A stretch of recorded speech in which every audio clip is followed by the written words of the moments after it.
Hello, আমি অলিক রায়।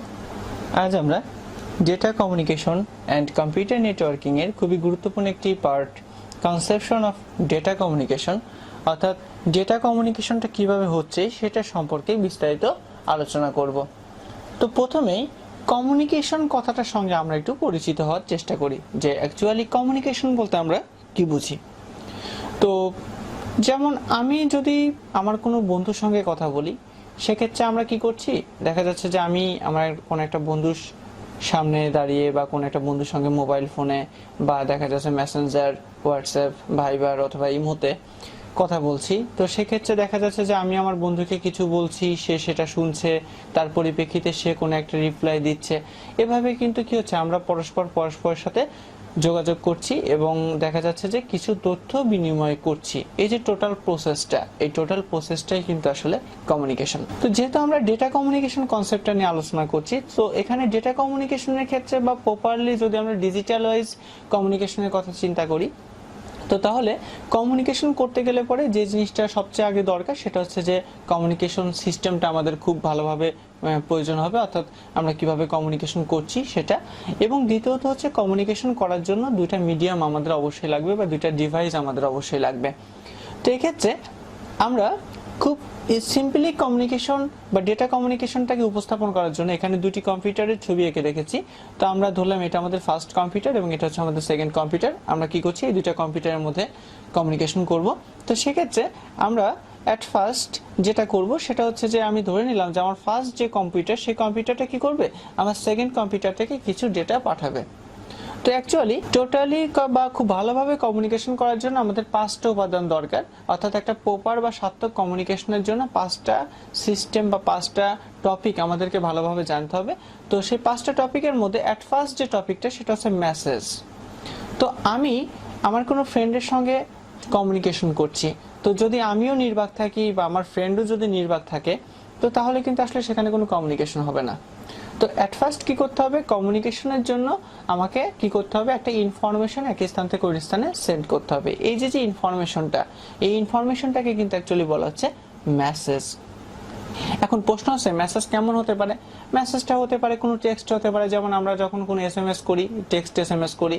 আবার এটা হতে পারে কোনো একটা অডিও গান হতে পারে, হতে পারে কোনো একটা ভিডিও গান, হতে পারে কোনো একটা ছবি, যে কোনো কিছু মেসেজ হতে পারে। অর্থাৎ যার একটা সুনির্দিষ্ট অর্থ আছে এবং যেটা দিয়ে আমি কোনো কিছু একটা মিনিং করতে চাচ্ছি, সেটাকে কিন্তু মেসেজ বলা হয়।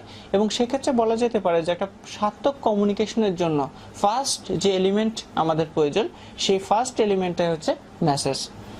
দ্বিতীয়ত আমাদের সেকেন্ড যে বিষয়টা লাগবে, সো মেসেজটা আমি কোথা থেকে পাবো সেটা কিন্তু আমাকে অ্যাট ফার্স্ট নিশ্চিত হতে হবে। অর্থাৎ আমার একটা মেসেজ পাওয়ার কথা বা একটা মেসেজ আসার কথা, কিন্তু দেখা যাচ্ছে যে আমাকে কেউ মেসেজ পাঠালো না, তাহলে তো হবে না, তাহলে তো আমি কোনো মেসেজ পাবো না। তো সেক্ষেত্রে কি করতে হবে, আমাকে কাউকে না কাউকে আমাকে মেসেজ পাঠানো লাগবে। তো যিনি আমাকে মেসেজ পাঠাবেন তাকে আমরা বাংলাতে বলি হচ্ছে প্রেরক। তো প্রেরকের ইংরেজিটা কি, ইংরেজিটা হচ্ছে সেন্ডার বা ট্রান্সমিটার। অর্থাৎ এক্ষেত্রে প্রপার কমিউনিকেশনের জন্য একজন সেন্ডার বা ট্রান্সমিটারের দরকার, যাকে কিনা কি করতে হবে, মেসেজটাকে এক স্থান থেকে অন্য স্থানে পাঠানো লাগবে। তো আমি ধরলাম যে আমার এক নম্বর কম্পিউটারটা হচ্ছে সেন্ডার। তো সেক্ষেত্রে সেন্ডার তো আমাদের আছে। এখন বিষয়টাকে যদি আমরা একটু এভাবে চিন্তা করি, মেসেজ আছে, সেন্ডার আছে, বাট সেই মেসেজটা তো কাউকে না কাউকে গ্রহণ করতে হবে। একজন শিক্ষক কোন একটা ক্লাসরুমে দাঁড়িয়ে লেকচার দিচ্ছেন অথচ কোনো স্টুডেন্ট নাই, এটা কি কোনো কমিউনিকেশন হতে পারে? এটা কিন্তু কখনোই কোনো কমিউনিকেশন হতে পারে না। তো সেক্ষেত্রে কি করতে হবে, যে একটা সেন্ডার এবং মেসেজ থাকার পরে থার্ড যে এলিমেন্টটা আমাদের প্রয়োজন, সেই এলিমেন্টটা হচ্ছে রিসিভার। অর্থাৎ যে কি করবে, সেন্ডার থেকে মেসেজটাকে গ্রহণ করবে। যেমন একটা ক্লাসরুমে একজন শিক্ষক যদি কোনো একটা বিষয়ের উপরে লেকচার দেন, তাহলে শিক্ষককে আমরা বলতে পারি ট্রান্সমিটার, আর সেক্ষেত্রে যে স্টুডেন্টরা থাকবে তাদেরকে কিন্তু আমরা রিসিভার বলতেই পারি। এবং সেক্ষেত্রে রিসিভারটা কিন্তু একের অধিকও হতে পারে, আবার একটাও হতে পারে। তো আমি এখানে ধরলাম যে আমাদের সেকেন্ড কম্পিউটারটা হচ্ছে আমাদের রিসিভার। এখন প্রশ্ন হচ্ছে যে থার্ড যে এলিমেন্ট রিসিভারটাকে আমরা পেয়ে গেলাম। তো আমরা দেখতে পাচ্ছি যে একটা প্রপার কমিউনিকেশনের জন্য মেসেজ, সেন্ডার এবং রিসিভার আমাদের প্রয়োজন। এরপরে আমাদের যেটা প্রয়োজন সেটা হচ্ছে মিডিয়াম। মিডিয়াম হচ্ছে মাধ্যম, অর্থাৎ মেসেজটা কোন মাধ্যমে যাবে। যেমন আমি আমার কোন একটা বন্ধুকে চিঠি লিখতে চাই, তো চিঠিটা যদি আমি ঘরের মধ্যে রেখে দিই তাহলে ওই চিঠিটা কিন্তু কখনোই আমার বন্ধুর কাছে পৌঁছাবে না। তো সেক্ষেত্রে কি করতে হবে, আমাকে পোস্ট অফিসে যেতে হবে, দেন চিঠিটা পোস্ট বক্সে ফেলতে হবে, তাহলে কিন্তু চিঠিটা তার কাছে যাবে। সেক্ষেত্রে এখানে মাধ্যম কিন্তু পোস্ট বক্স।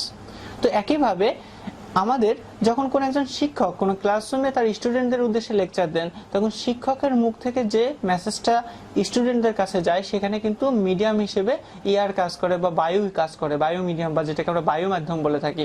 তো প্রত্যেকটা জায়গাতেই কিন্তু একটা মিডিয়াম প্রয়োজন। ঠিক একইভাবে যদি আমরা কোনো ডিভাইসে, দুইটা ডিভাইসের মধ্যে কোনো একটা ডেটাকে ট্রান্সফার করতে চাই, সেখানেও আমাদের কিন্তু কিছু মিডিয়াম লাগতে পারে।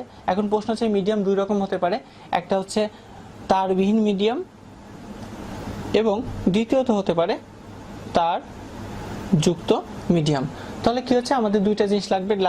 মিডিয়াম দুই রকম হতে পারে, একটা হচ্ছে তারবিহীন মিডিয়াম এবং দ্বিতীয়টা হতে পারে তার যুক্ত মিডিয়াম। তো সেক্ষেত্রে তারবিহীন মিডিয়াম কি কেমন হতে পারে, যেমন হচ্ছে মাইক্রোওয়েভ, তারপরে হতে পারে ইনফ্রারেড ওয়েভ, তারপরে আরো এরকম অনেক রকম কিন্তু আমাদের যে ওয়েভগুলো আছে যেগুলোকে আমরা ওয়্যারলেস কমিউনিকেশন বা রেডিও ওয়েভ বলে থাকি, রেডিও কমিউনিকেশনের ক্ষেত্রে যেটা আমরা ইউজ করি, এই ধরনের কিন্তু ওয়েভগুলো লাগবে, যেগুলো আসলে ওয়্যারলেস মিডিয়াম হিসেবে খুব বেশি পরিচিত। এছাড়াও তারযুক্ত মিডিয়াম হতে পারে, যেমন হতে পারে টুইস্ট পেয়ার কেবল, তারপর হতে পারে হচ্ছে অপটিক্যাল ফাইবার কেবল, এক্সেট্রা বিভিন্ন রকম কেবল হতে পারে, যেটাকে আমরা তারযুক্ত কেবল বলি বা মিডিয়াম বলি, যেটা নিয়ে আমরা বিভিন্ন প্রকার মিডিয়াম নিয়ে অলরেডি আমরা আলোচনা করেছি। তো সেক্ষেত্রে বিষয়টা হচ্ছে যে সেন্ডার থেকে মেসেজটা রিসিভারে যেতে গেলে পরে আমাদের অবশ্যই একটা মাধ্যম প্রয়োজন, এবং সেই মাধ্যমটা আমাদের হতে পারে তারবিহীন অথবা তার যুক্ত। এই চারটা এলিমেন্টের বাইরে ফিফথ যে এলিমেন্টটা প্রয়োজন সেটা খুবই গুরুত্বপূর্ণ, সেটা হচ্ছে প্রোটোকল। প্রোটোকলটা কেমন, প্রোটোকল হচ্ছে যে আমি সেন্ডার কোন একটা রিসিভারকে কোন একটা মেসেজ দিতে চাচ্ছি, তো সেক্ষেত্রে সেন্ডার থেকে মেসেজটা রিসিভারে যখন যাবে সেক্ষেত্রে কিছু নিয়ম কানুন আমাকে মেনে পাঠানো লাগবে। আমি একটু আগে যে উদাহরণটা দিচ্ছিলাম যে আমি আমার কোনো বন্ধুকে একটা চিঠি পাঠাতে চাই, তো যদি আমি চিঠিটা পোস্ট বক্সের মধ্যে ফেলে দিই তাহলে কি চিঠিটা যাবে না। কিন্তু সেক্ষেত্রে কি করতে হবে, আমাকে ঠিকানা লিখতে হবে, তারপরে পোস্টাল খাম মানে পোস্টাল টিকিট যেটা বলে, পোস্টাল টিকিট আমাকে কি করতে হবে, পোস্টাল টিকিটটা খামের উপর বসাতে হবে, এত একটা পোস্টাল খাম কিনতে হবে। যে কোনো একটা কাগজে চিঠি লিখে পোস্ট অফিসে ফেললে কিন্তু সেটা যাবে না।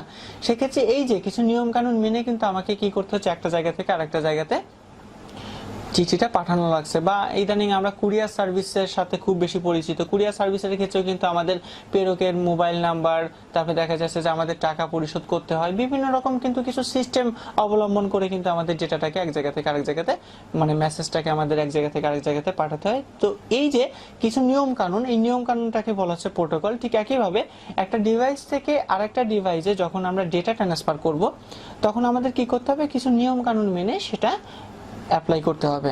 তো এরকম বিভিন্ন রকম প্রোটোকল আছে, অনেক রকম প্রোটোকল আছে যেগুলো দিয়ে আমরা আসলে প্রতিনিয়তই ডেটা কমিউনিকেশন করে চলেছি।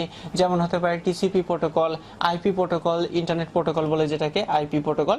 এর বাইরে হতে পারে এইচটিটিপি অর্থাৎ হাইপার টেক্সট ট্রান্সফার প্রোটোকল। সাধারণত এইচটিএমএল এর সাথে যারা করেছেন তারা কিন্তু আসলে এই প্রোটোকলটার সাথে খুব বেশি পরিচিত, এইচটিটিপি। তো এরকম বিভিন্ন রকম প্রোটোকল আছে যে প্রোটোকলের মাধ্যমে আমরা কি করতে পারি, একটা জায়গা থেকে আরেকটা জায়গাতে ডেটা ট্রান্সফার করতে পারি। তো আমি আশা করছি কনসেপ্ট অফ ডেটা কমিউনিকেশনের যে টপিকটা নিয়ে আমরা আজ আলোচনা করছি, এই টপিকে ডেটা কমিউনিকেশনের কি বা ডেটা কমিউনিকেশন করতে গেলে পরে আমাদের কি কি প্রয়োজন, সেই সাথে সাথে ডেটা কমিউনিকেশনের এলিমেন্টগুলো কি কি, বা সেই এলিমেন্টগুলোর কার কি কাজ বা কার কি গুরুত্ব, বা কোন এলিমেন্টটাকে বাদ দিলে আমাদের কি কি সমস্যা হতে পারে, সেগুলো সম্পর্কে আমরা কিন্তু আজকে বিস্তারিত জানতে পেরেছি। পরবর্তী ক্লাসগুলোতে আমরা ব্যান্ডওয়াইড, সেই সাথে বিভিন্ন প্রকার কমিউনিকেশনের গতির যে শ্রেণীবিভাগ, সেই সাথে সাথে বিভিন্ন প্রকার কমিউনিকেশনের প্রকারভেদ, পাশাপাশি বিভিন্ন রকম কমিউনিকেশনের যে লেয়ার আছে সেই লেয়ারগুলো সম্পর্কে আমরা আলোচনা করব। সে পর্যন্ত ধন্যবাদ সবাইকে।